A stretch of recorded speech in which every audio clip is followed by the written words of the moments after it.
Shalom.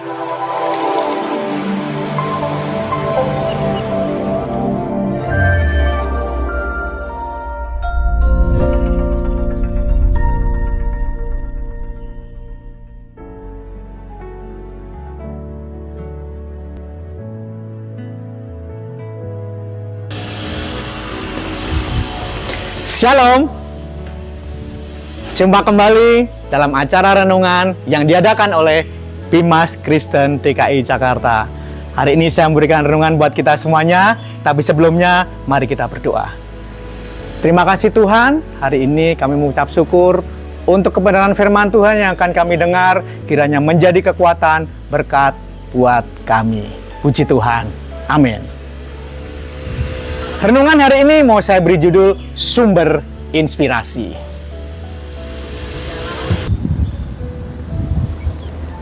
Saudara yang dikasihi Tuhan, hari ini kita akan merenungkan dengan satu perikop yang luar biasa yang seringkali kita lalaikan. Kita akan berbicara tentang sesuatu yang menjadi sumber dari apa yang kita yakinin selama ini, yaitu Alkitab.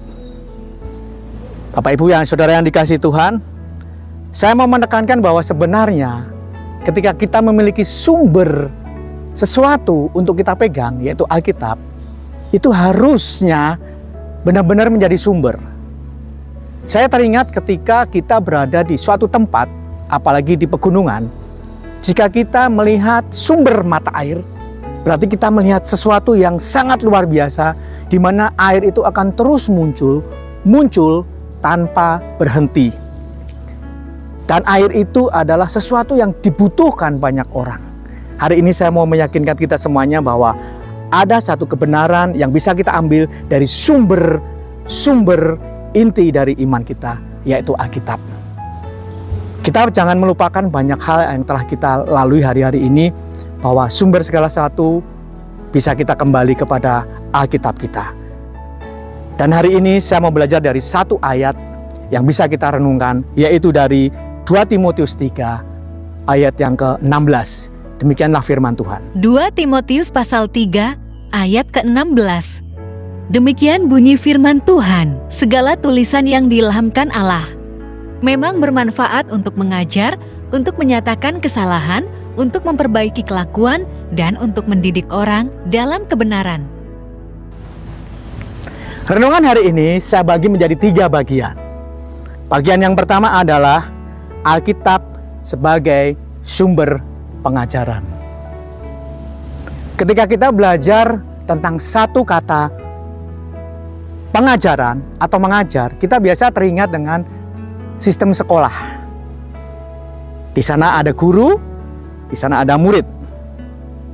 Dan kalau kita belajar tentang mengajar, itu berarti kita memahami bagaimana kebijaksanaan Alkitab dalam mengajarkan sesuatu yang kita tunggu-tunggu, atau sesuatu yang menjadi jawaban dalam sumber kehidupan kita. Inti dari pengajaran Alkitab disimpulkan menjadi 2. Yang pertama, jelas kita semuanya ngerti, mengasihi Tuhan. Yang kedua adalah mengasihi sesama kita. Kita mungkin bisa baca di Matius 22 ayat 37 sampai 40. Di sana jelas-jelas ditekankan bahwa bagaimana kita bisa mengasihi Tuhan dan bagaimana kita tetap harus mengasihi manusia. Inti pengajaran dari Alkitab ada 2. Mengasihi Tuhan, mengasihi sesama. Berikutnya, ketika kita belajar tentang sesuatu yang mengajar, berarti ada satu kehidupan di antara kita yang mau dididik, mau diajar, atau mau membuka diri, atau mau membuka hati.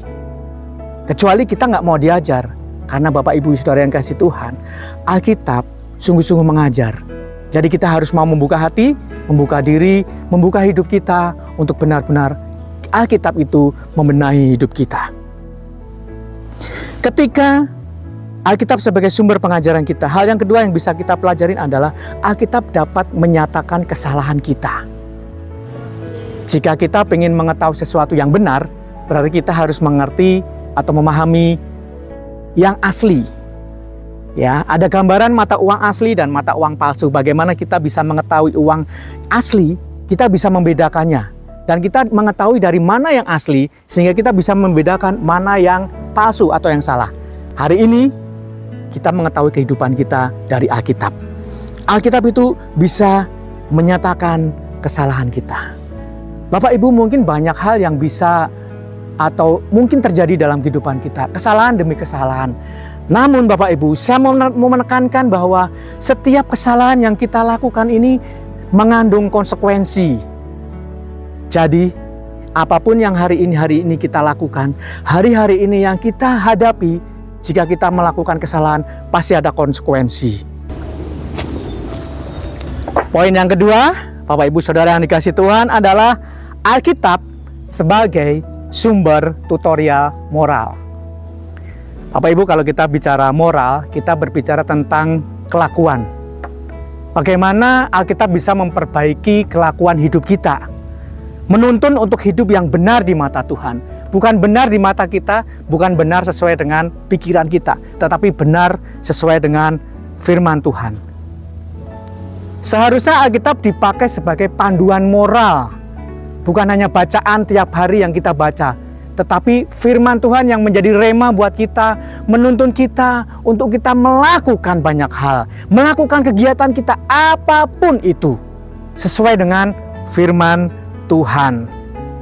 Yang berikutnya adalah Alkitab untuk mendidik dalam kebenaran. Selain memberikan pendidikan moral, kelakuan moral yang harus kita lakukan, memberikan landasan moral atau etika yang sangat kuat. Itulah Alkitab kita sebagai sumber segala sesuatu dalam kehidupan kita.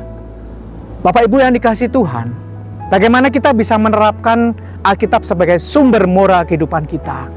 Benar-benar harus kita praktekkan. Jangan hanya kita menghafalkan ayat demi ayat, itu tidak salah. Tetapi yang benar adalah mempraktekkan apa yang Alkitab katakan.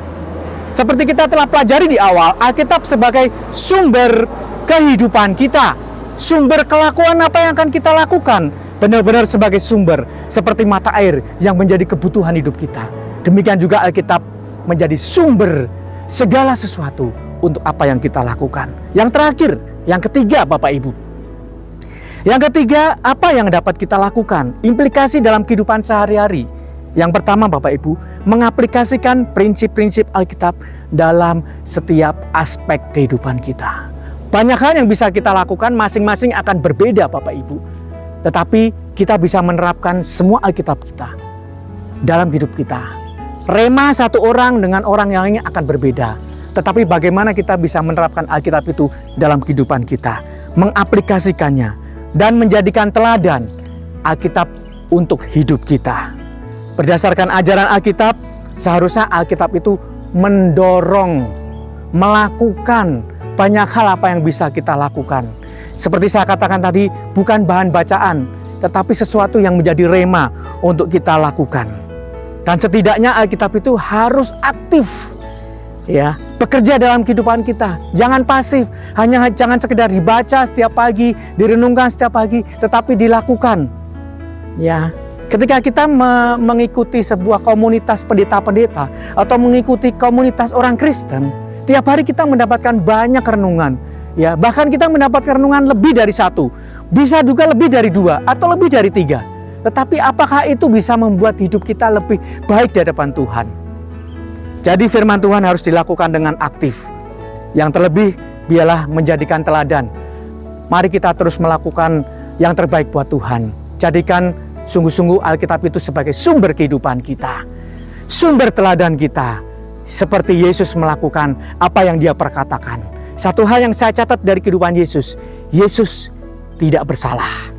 Alkitab yang diilhamkan Tuhan untuk kehidupan kita sama sekali tidak ada salah. Karena itulah apa yang Tuhan ingin nyatakan buat kita lakukan. Lakukan sesuai firman Tuhan. Terapkan sesuai firman Tuhan menjadi rema dan teladan. Selamat melakukan firman Tuhan dan biarlah hidup kita terus diberkati dan menjadi berkat banyak orang. Mari kita berdoa.